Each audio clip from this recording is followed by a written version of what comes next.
Sejam completamente humildes e dóceis, e sejam pacientes, suportando uns aos outros com amor.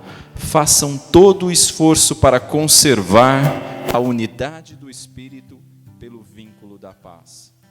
Há um só corpo e um só Espírito, assim como a esperança para a qual vocês foram chamados é uma só. Há um só Senhor, uma só fé, um só batismo, um só Deus e Pai de todos, que é sobre todos, por meio de todos e em todos. E a cada um de nós foi concedida a graça conforme a medida repartida por Cristo. Por isso é que foi dito: quando ele subiu em triunfo às alturas, levou cativos muitos prisioneiros e deu dons aos homens.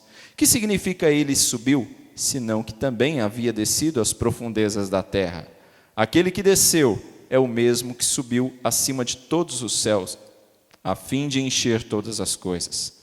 E ele designou alguns para apóstolos, outros para profetas, outros para evangelistas e outros para pastores e mestres, com o fim de preparar os santos para a obra do ministério, para que o corpo de Cristo seja edificado, até que todos alcancemos a unidade da fé e do conhecimento do Filho de Deus, e cheguemos à maturidade, atingindo a medida da plenitude de Cristo. O propósito é que não sejamos mais como crianças, levados de um lado para outro pelas ondas, nem jogados para cá e para lá por todo vento de doutrina e pela astúcia e esperteza de homens que induzem ao erro. Antes, seguindo a verdade em amor, cresçamos em tudo naquele que é a cabeça, Cristo. Dele todo o corpo, ajustado e unido pelo auxílio de todas as juntas, cresce e edifica-se a si mesmo em amor, na medida em que cada parte realiza a sua função. Irmãos, se há uma das descrições mais perfeitas que eu vejo nas Escrituras, se há uma analogia mais perfeita que eu conheço nas Escrituras para descrever o corpo de Cristo, a igreja, é o corpo humano. A figura do corpo humano para descrever a igreja é a figura mais perfeita que eu conheço. Como é o corpo humano? O corpo humano é complexo.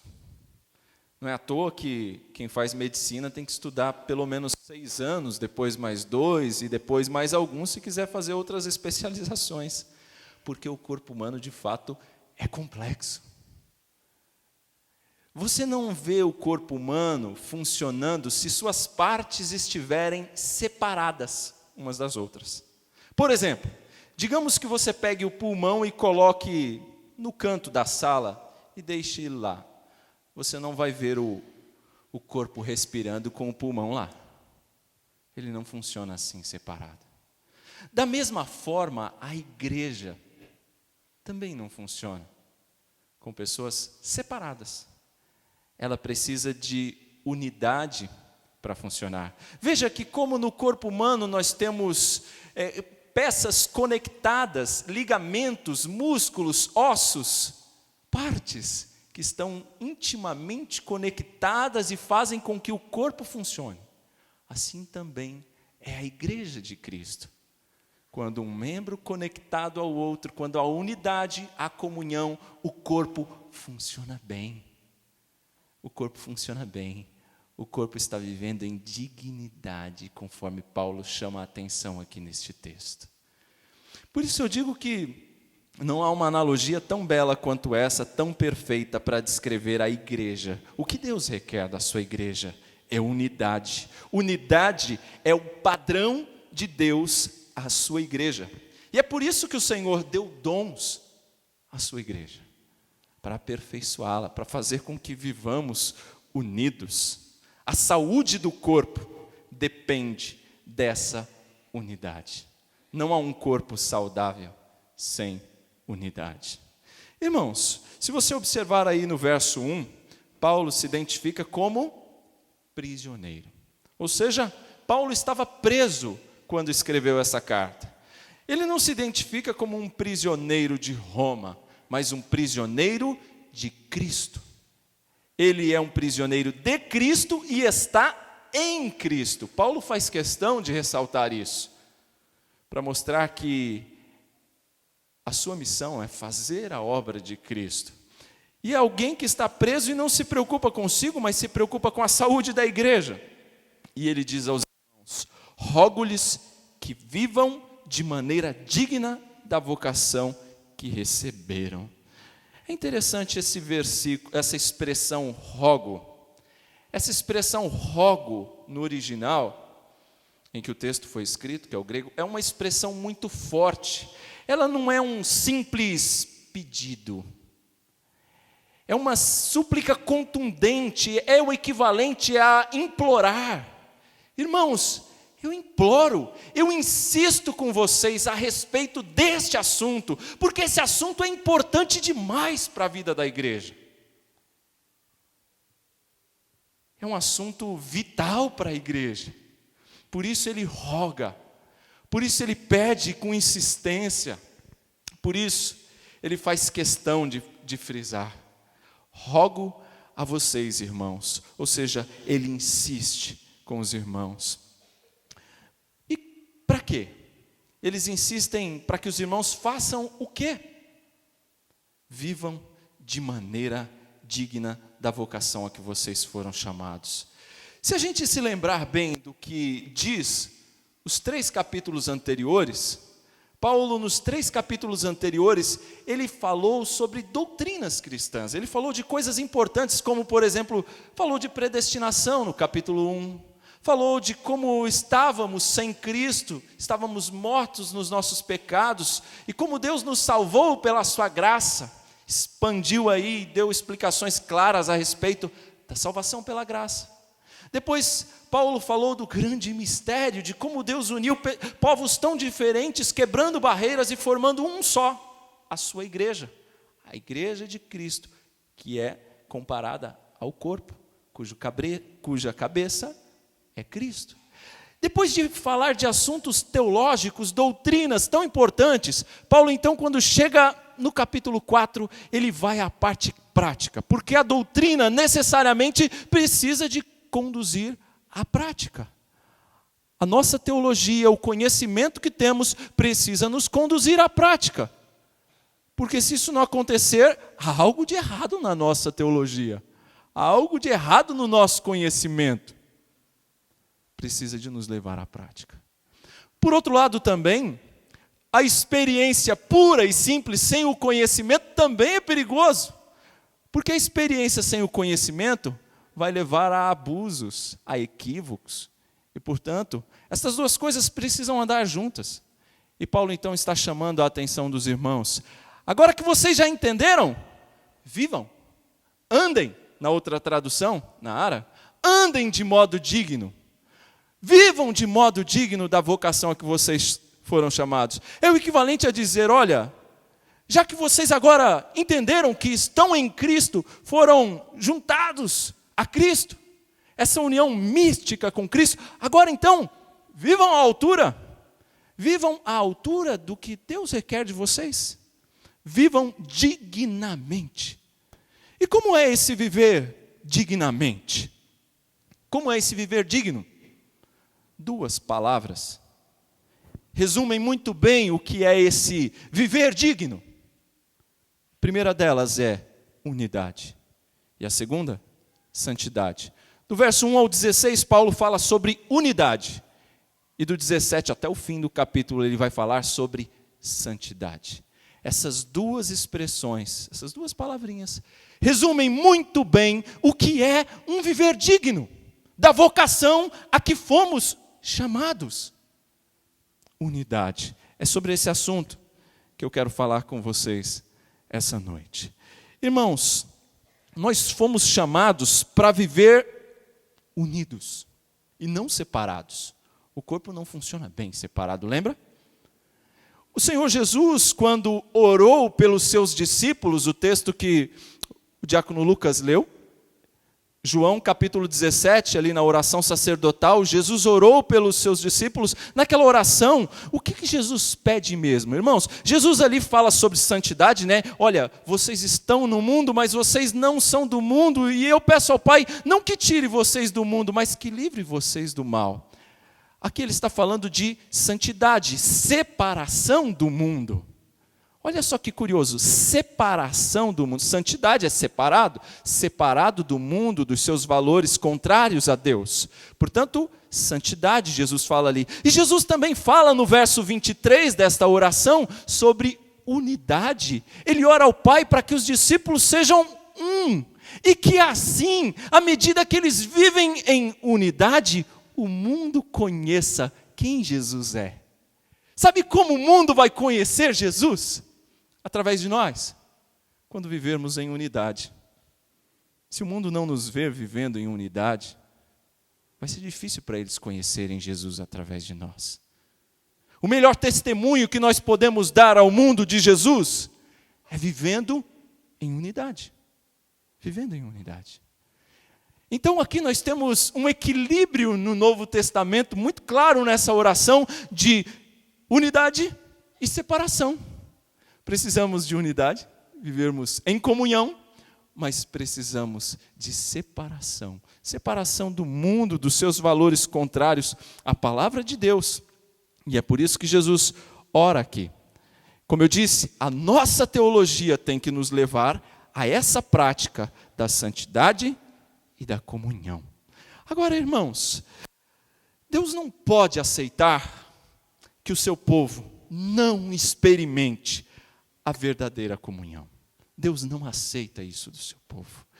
E aí o nosso primeiro ponto que eu quero avançar com vocês é que o que você deve fazer para manter a unidade da igreja? O que você precisa fazer para manter a unidade da igreja? Ou se você preferir a pergunta, o que eu preciso fazer? Os versos 2 e 3 vão dar a resposta para nós. O que precisamos fazer para manter a unidade da igreja? Veja aí na sua Bíblia, verso 2. Sejam completamente humildes e dóceis, e sejam pacientes, suportando uns aos outros com amor.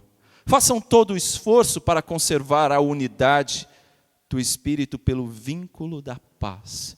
Opa, vamos lá. Nós temos aqui, irmãos, 5 virtudes essenciais para que vivamos esta vida digna a que fomos chamados. Para que vivamos em unidade, é necessário que a gente observe aí essas 5 virtudes essenciais. É necessário que a gente pratique isso aí. E quais são elas? Observe bem aí, ele fala sobre humildade. Depois, ele fala sobre ser dócil, não é? Essa expressão na outra tradução que eu prefiro até, ele fala sobre mansidão. Então, mansidão é a segunda qualidade. E depois, longanimidade ou paciência. E depois, quarto lugar, tolerância mútua, suportar um ao outro. E em quinto lugar, amor. Vamos falar um pouquinho de cada uma delas? Vamos entender o que cada uma delas quer nos ensinar? Se queremos unidade na igreja, se queremos comunhão entre os irmãos, nos trabalhos da igreja, nós precisamos saber que esta comunhão só é possível através destas 5 virtudes aqui descritas.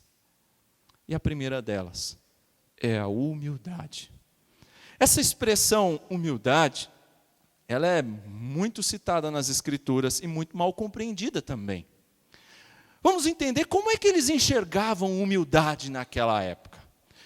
Naquela época tão influenciada pelo mundo grego, como que a humildade era enxergada? Humildade era visto como algo desprezível. Os gregos, principalmente lá na polis, onde eles se reuniam para debater, falar, os filósofos, enxergavam a humildade como algo desprezível. Algo que não era digno do cidadão comum, mas era algo reservado aos escravos. Humildade não era algo bom, na concepção deles. Essa ideia também influenciava o primeiro século na era cristã. Humildade, irmãos, para eles naquela época era algo ruim. Não era incentivado, mas na Bíblia a humildade é algo bom. É algo que Deus requer de nós. Humildade também não significa andar de roupa suja. Humildade não é andar de sapato furado, rasgado, velho. Humildade não é pouco conhecimento, né? Como as pessoas, o sujeito é tão humilde, ele não sabe quase nada. Isso não é humildade. Pouco conhecimento não é humildade. Aquela pessoa que fala com a voz rouca, quase não ouve, tão baixinho, isso também não é humildade. Humildade não são essas coisas. Humildade, segundo a Bíblia, são outras coisas. É outro tipo de prática, irmãos. O mundo daquela época não valorizava a humildade. O mundo dos nossos dias também não valoriza a humildade. O mundo dos nossos dias valoriza o quê? O orgulho. O orgulho. O querer ser mais. O querer ser melhor. O se achar melhor que o outro. É assim que o mundo anda. É isso que o mundo valoriza. Mas não existe maior barreira para a comunhão do que o orgulho, irmãos. Não tem nada mais destrutivo para a comunhão, para a unidade, do que o orgulho. E é por isso que essa característica, é por isso que essa virtude é a primeira a ser destacada por Paulo aqui das 5. Humildade. Isso é tão essencial para a unidade, para a comunhão. E essa humildade, irmãos, é muito diferente do que o mundo diz. O mundo não tem humildade e também não tem comunhão. Porque humildade é essencial para se ter comunhão. O que o mundo tem hoje são parcerias. O que é parceria? É um querendo ser ajudado pelo outro. Eu me associo a alguém porque ele tem algo a me oferecer e ele vai me ajudar, então ele é meu parceiro. É assim que o mundo vê. É assim que o mundo age. Mas comunhão é diferente. Comunhão é querer servir o outro, querer ajudar o outro. Isso é comunhão. É na contramão. Bem, na comunhão, servir o outro é necessário.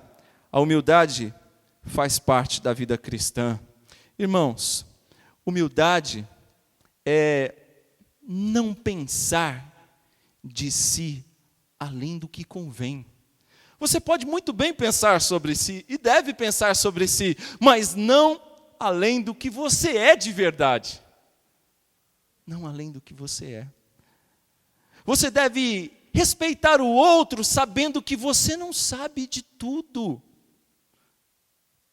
Você sabe sobre algumas coisas, e mesmo assim, sobre essas coisas, ainda é um conhecimento limitado. Humildade é respeitar o outro.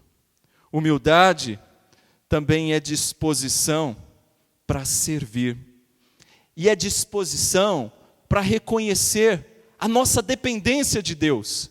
A gente cantou aqui, quando a gente vê a grandeza do nosso Deus, a nossa pequenez, as nossas limitações e o poder de Deus, não tem outra atitude nossa que seja mais sensata do que humildade.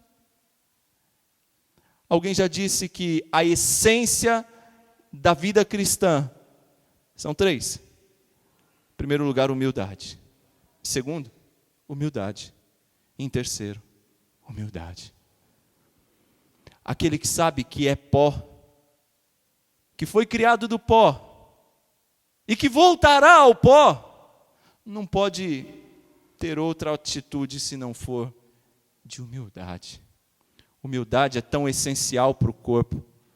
Talvez você esteja presenciando desentendimentos, ou se você faz parte de algum, veja se não está faltando humildade da sua parte. Mas não é só isso. Paulo fala também sobre mansidão. Não é isso? Veja aí no verso 2. Ele fala, tem um detalhe, sejam completamente humildes, como é que nós podemos esquecer desta palavra completamente? Esse completamente aqui nos lembra que esta característica, essa virtude da humildade, deve governar tudo o que fazemos, tudo o que pensamos. É essencial, é essencial. Mas ele fala também sobre mansidão. Ele diz aqui, sejam dóceis. Ser dócil é ser manso, é ser tolerante, pronto a perdoar, estar disposto a perdoar.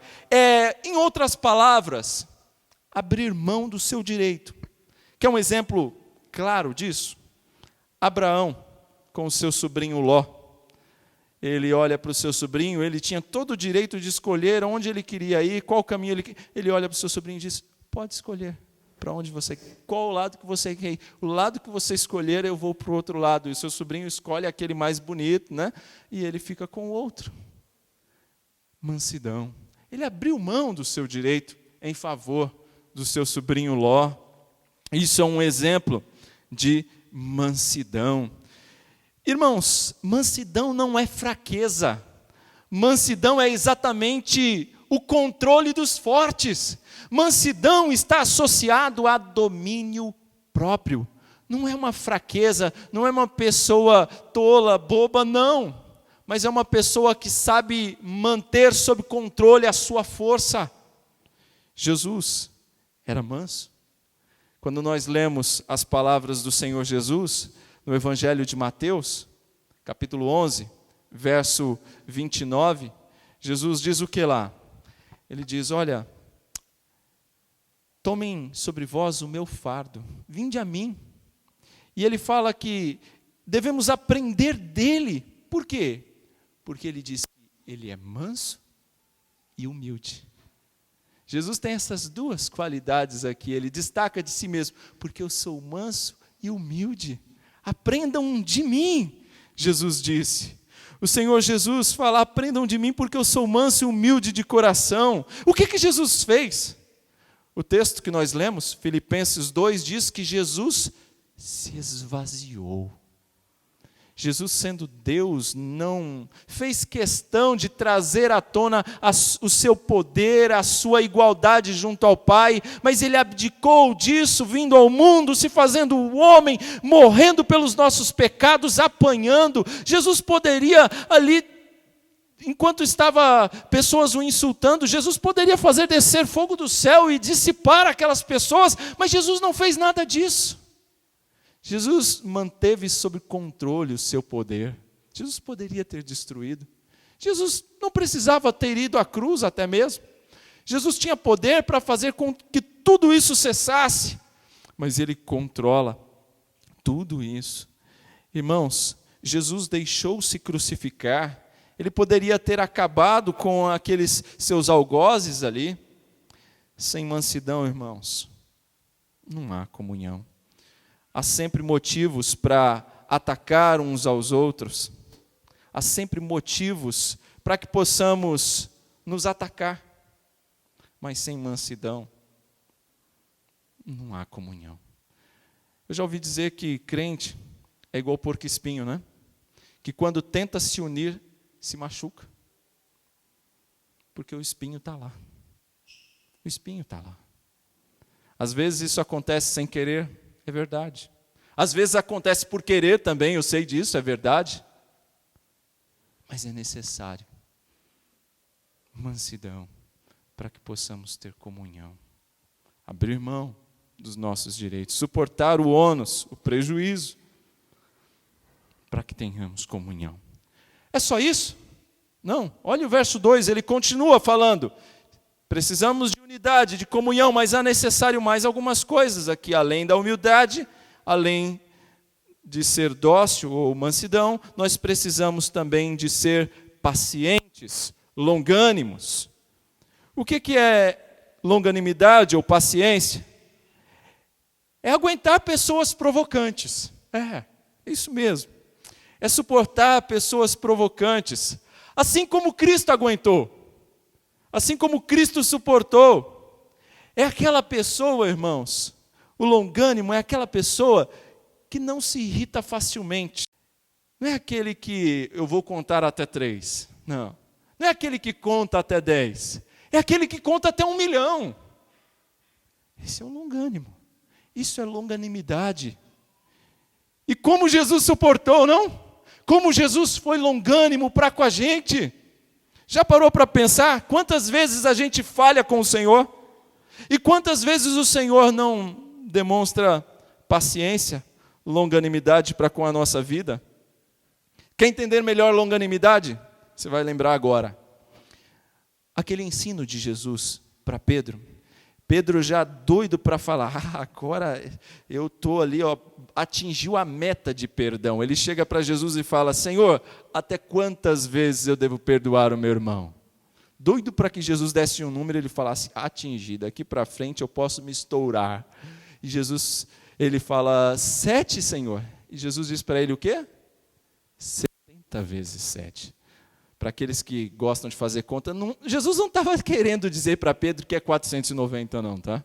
Que olha, chegou em 490, acabou, agora 491, você estourou, rapaz, agora não te perdoo mais. Não era isso que Jesus estava dizendo para Pedro, não. Jesus estava dizendo para Pedro que não tem limite. É igual comercial de internet de algumas operadoras de celular, é ilimitado. É ilimitado. Jesus está dizendo que não tem limites para o perdão. Isso é longanimidade. E você sabe por que não tem limites? Porque não tem limites da parte de Deus para com a gente. Porque Deus também não contabiliza os nossos pecados. Porque também é ilimitado a graça de Deus e o seu perdão para comigo e com você. Vamos aprender a ser longânimo com Jesus também. Isso é importante para que haja unidade, comunhão na igreja, comunhão entre os irmãos. Mas não é só isso. Além de humildade, além de mansidão, além de também ser necessário longanimidade, paciência, ele cita aqui mais uma outra qualidade imprescindível: tolerância mútua. Olha o que ele diz: suportando uns aos outros com amor. O que é suportar? Eu já ouvi algumas pessoas dizendo que esse suportar aqui é dar suporte, sabe como é? Segura? Dar suporte? Pois bem, você está pensando que era dar suporte, eu quero dizer que você está enganado. Não é isso. Esse suportar é suportar de aguentar mesmo. É aguentar as bofetadas, é aguentar as críticas, é aguentar o mau humor, é aguentar o mau gênio. É isso. Suportar uns aos outros, é isso. É vocês me suportarem. É eu suportar você. Suportar uns aos outros. É necessário isso, para que haja unidade, para que haja comunhão. Precisamos. Olha o que ele diz: suportar uns aos outros. É a tolerância sem a qual não existe paz, não se convive em paz. Jesus também nos deu exemplo nesse aspecto. A Bíblia nos diz que Jesus suportou a cruz. Jesus suportou tamanha oposição dos pecadores. Jesus suportou a nós. Jesus suportou aos seus apóstolos, não é? Eu fico pensando, Jesus sendo Deus, sabendo de tudo, conhecendo o coração das pessoas. Imaginem os fariseus querendo pegar Jesus, e Jesus ali ter que tentar manter a paciência com eles, suportar aqueles homens. Poderia Jesus acabar com todos eles, fulminá-los ali mesmo, mas Jesus ouve e ainda ensina. Jesus suportando os seus apóstolos. Olha um exemplo. Quando chega lá, os samaritanos rejeitam a mensagem, rejeitam Jesus, que Senhor quer que oremos aqui, peçamos fogo do céu para acabar com esses homens lá, com esses samaritanos. Eu fico pensando, Jesus olhando para eles, acho que fosse para pedir fogo do céu, eu mesmo não mandava. Eu fico pensando, Jesus com Pedro olhando assim para os outros, né, aquele olhar humilde: Senhor, podem todos estes te abandonar, mas eu não, Senhor. Eu não vou negar o Senhor de jeito nenhum. E o que acontece dali a alguns momentos? Quando ele é apertado, Jesus está sendo levado para ser crucificado. Você conhece ele? Não, não conheço tal homem. Ele nega Jesus, não é? É assim. Vejam, irmãos, Jesus suportou tudo isso. Será que a gente não tem tanto a aprender com Jesus? De suportar um ao outro, suportar o seu irmão. Eu tenho certeza que ele não te irrita tanto assim.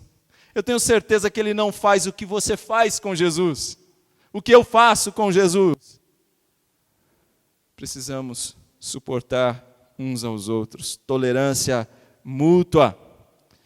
Mas veja que isso aqui não é desculpa para os espertinhos também. Opa, como assim, pastor? Isso não quer dizer que é desculpa para os espertinhos que vão querer abusar e dizer, como dizia o velho Zagalo, né? Você vai ter que me engolir, você vai ter que me aguentar. Não, não é isso também não, irmãos. Não é porque nós temos que suportar uns aos outros que agora você vai fazer o que quer porque seu irmão tem que te suportar. Não é assim. Se você está pensando assim, eu quero que você tire já esse pensamento, porque está equivocado.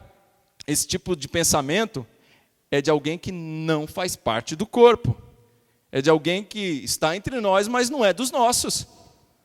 Não deve ser assim o nosso pensamento. Mas não é só isso. É necessário uma quinta qualidade, uma quinta prática aqui, que resume todas as outras. Amor, humildade, mansidão, paciência ou longanimidade, suportar um ao outro e amor. Amor junta tudo. O que é essa qualidade? É nada mais, nada menos do que aquela atitude que visa o bem-estar do outro, que visa o bem-estar do próximo. É querer ajudar ao invés de destruir. Isso é amor. Irmãos, isso é tão essencial para que nós vivamos em comunhão. E se você observar bem, olha o que diz o verso 3. Ele falou sobre essas 5 qualidades que são essenciais. Mas isso brota naturalmente? Isso é automático? Olha o que ele diz. Façam todo o esforço para conservar a unidade do Espírito pelo vínculo da paz. Precisa de esforço diligente, trabalho árduo, dedicação. A unidade, a comunhão não vem por acaso. Ela não é mantida sem esforço. Há uma palavra-chave aqui, irmãos. Há uma palavra-chave em todo este texto que nós precisamos entender bem. Há uma palavra-chave na Bíblia que nós precisamos entender muito bem. Uma expressão-chave, melhor dizendo. É que no grego é uma palavra só, alelos. Mas aqui a gente traduz como uns aos outros. Uns aos outros. Essa expressão é chave nas Escrituras e nós precisamos entender. A comunhão começa através de uns aos outros. E veja bem, qual é a primeira expressão que é citada? Uns. Ela começa com uns. Não começa com outros. Começa com uns. O que eu estou querendo dizer com isso é que a comunhão começa comigo. Não começa com o outro. Ou seja, eu disse que precisa de esforço diligente da parte de quem? Do outro? Minha. Começa comigo. Começa com uns. É comigo. E depois, com o outro. É isso que significa uns aos outros. Você precisa agir. Você não pode ficar esperando pelo outro. Porque se você ficar esperando pelo outro, não vai haver comunhão. E a coisa vai continuar do jeito que estava. Sem unidade, sem comunhão. Portanto, vamos agir. Vamos insistir. Vamos ser diligentes na prática da humildade, da mansidão, da longanimidade, do suportar e fazer tudo isso com amor. Mas não para por aí. O nosso texto continua a nos ensinar. Hoje nós vamos chegar até o verso 6. Não vai dar para ir até o 16. Se você estava com medo, pensando aí, meu Deus, o pastor já pregou meia hora e só falou de 3 versículos. Fica calmo, a gente só vai chegar até o 6. Próxima vez a gente vai até o 16. O texto não para por aí, irmãos. A unidade tem um fundamento. E qual é o fundamento da comunhão? Qual é o fundamento? Onde é que está fundamentada a unidade? Os versos 4 até o 6 nos responde, explica tudo isso, explica a base teológica para tudo isso. Acompanha aí. Há um só corpo, um só Espírito, assim como a esperança para a qual vocês foram chamados é uma só. Há um só Senhor, uma só fé, um só batismo, um só Deus e Pai de todos, que é sobre todos, por meio de todos e em todos. Alguma coisa chamou a sua atenção nesses versículos? Alguma palavra chamou a sua atenção nestes 3 versículos? Na leitura eu fiz questão de enfatizar. Eu acho que você percebeu. A palavra um ou uma, ela se repete nesses 3 versículos por 7 vezes. Mostrando para nós qual é o fundamento da unidade. No que está fundamentada a nossa comunhão, a nossa unidade. Nós temos aqui a Trindade em ação, a Trindade trabalhando pela unidade. Por que a comunhão, irmãos? Talvez você esteja se perguntando, por que a comunhão, por que a unidade é tão importante assim, pastor? Porque Deus é um. Porque a Trindade é uma unidade. E não há desarmonia entre o Pai, não há desarmonia entre o Pai e o Filho, entre o Pai, o Filho e o Espírito Santo. Porque há muitas denominações e igrejas no mundo, mas Deus tem uma só igreja. E essa igreja de Deus não tem placa. Essa igreja de Deus se chama corpo, como nós dissemos no início. Corpo de Cristo. E esta igreja que se chama corpo de Cristo, que não tem placa, é composta por todos os salvos de todas as épocas. Não há base para exclusivismo típico das seitas, que dizem, olha, a salvação é só aqui na minha denominação, só aqui na minha igreja. Não tem base para isso aqui. Não tem base também para ecumenismo. Olha, vamos fazer uma super igreja aqui. Não é isso também. O texto nos mostra outro ensinamento. Mostra que nós somos chamados para ter comunhão com todas as verdadeiras igrejas de Cristo, e não com as seitas. Quais são as verdadeiras igrejas de Cristo? As verdadeiras igrejas de Cristo são aquelas que não negam as doutrinas essenciais da Bíblia. E essas doutrinas essenciais, elas estão em torno da Trindade. Toda igreja que reduz a pessoa do Filho não deve ser considerada uma igreja verdadeira de Cristo. Toda igreja que reduz a pessoa do Pai, que o desconsidera ou o considera de menor importância, não é verdadeira igreja de Cristo. Toda igreja que reduz a pessoa do Espírito Santo, querendo dizer, talvez como alguns, que é uma mera força ativa, não é uma igreja verdadeira de Cristo. Nós somos chamados à comunhão com todas as igrejas verdadeiras de Cristo, mas não com as seitas. Irmãos, quando nós fomos enxertados no corpo de Cristo, nós fomos enxertados neste corpo para vivermos em comunhão. O Espírito Santo nos une. E eu disse que é uma união mística através de Cristo. Por isso, alguém que não tem a Cristo não pode se unir à igreja. Não pode se unir a este corpo. Pode ser amigo, pode andar junto, mas não faz parte da família, não faz parte do corpo de Cristo. Eu vou dar um exemplo que talvez ilustre bem isso, deixe isso mais claro. Uma família, pai, mãe e, vamos pegar aqui uma família, 4 irmãos. Legal?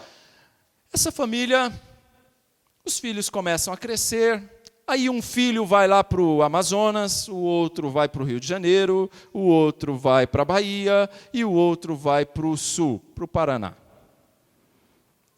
Eles perdem o contato, quase não se falam mais. O pai então viaja para o Mato Grosso e fica a mãe aqui em São Paulo. E essa família começa a perder o contato.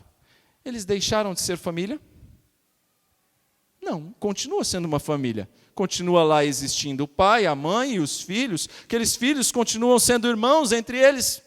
Continuam sendo. Mas eles continuam vivendo como família? É óbvio que não.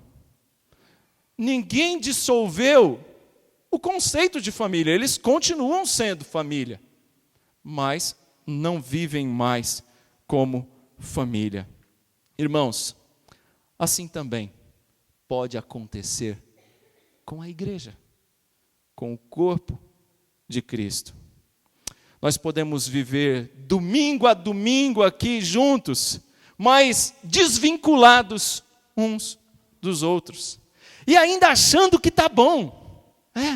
Achando que está bom. E dando um monte de desculpas para isso. Pastor, a vida é muito corrida aqui em São Paulo, sabe como é? É trânsito, eu não tenho tempo para estar lá no Betel em casa. Eu não tenho tempo para vir aqui terça-feira estudar a Bíblia com vocês à noite. Eu não tenho tempo nem para vir na escola dominical de manhã. Pastor, eu trabalho muito. Pastor, sabe como é? A minha vida é muito corrida, eu não consigo. Pastor, o fulano de tal é muito difícil. Fulana de tal é insuportável. Enfim, tentando explicar o inexplicável, arranjando desculpas para não ter comunhão. Irmãos, eu quero encerrar a mensagem de hoje chamando você a uma avaliação pessoal. Faça essa avaliação. Você tem valorizado a importância da comunhão? Você tem valorizado a importância da comunhão? Vamos deixar de lado as desculpas, irmãos. Começando em nós. Será que nós estamos em desunião com alguém? Será? Começando por você, por mim. Avalie, começando de nós. Será que tem alguém aqui essa noite que irá embora sem se entender com seu irmão? Sem pedir perdão? Será que você vai embora sem pedir perdão ao seu irmão com quem você não tem se entendido? Pense nisso. Que atitudes práticas, quais atitudes práticas você precisa tomar essa semana para estar mais presente na vida do seu irmão, para viver mais uns aos outros? Que atitudes práticas você precisa para isso? A igreja, irmãos, a nossa igreja, proporciona oportunidades para isso. Por exemplo, nós temos trabalhos semanais que eu citei aqui. Nós temos, por exemplo, trabalhos das sociedades internas. Quer um exemplo? A UMP, a UPA, hoje vão se reunir para um acampa dentro. E você, jovem, está de fora por quê? Por que é que você não vai participar? Por quê? A SAF se reúne constantemente para trabalhos, curso de culinária e diversas outras atividades que acontecem no meio da semana e no fim de semana, à tarde, de manhã, à noite, todos os horários, não tem desculpa. Por que é que você não se reúne? Ao PH? Também. Ao UCP? Opa, vai ter um day camp aí daqui a pouco. Por que você não fez sua ficha? Não vai participar ainda, por quê? A igreja proporciona momentos para isso, ocasiões para isso. Você vai arranjar desculpa para não participar? Tem os ministérios de casais, a junta diaconal, o conselho e outros grupos, ministérios da igreja que proporcionam isso. Ou seja, nós temos muitos instrumentos que podem ser utilizados para proporcionar a unidade, a comunhão entre os irmãos. Vamos deixar de lado as desculpas. Que o Senhor nos ajude a viver assim. Amém.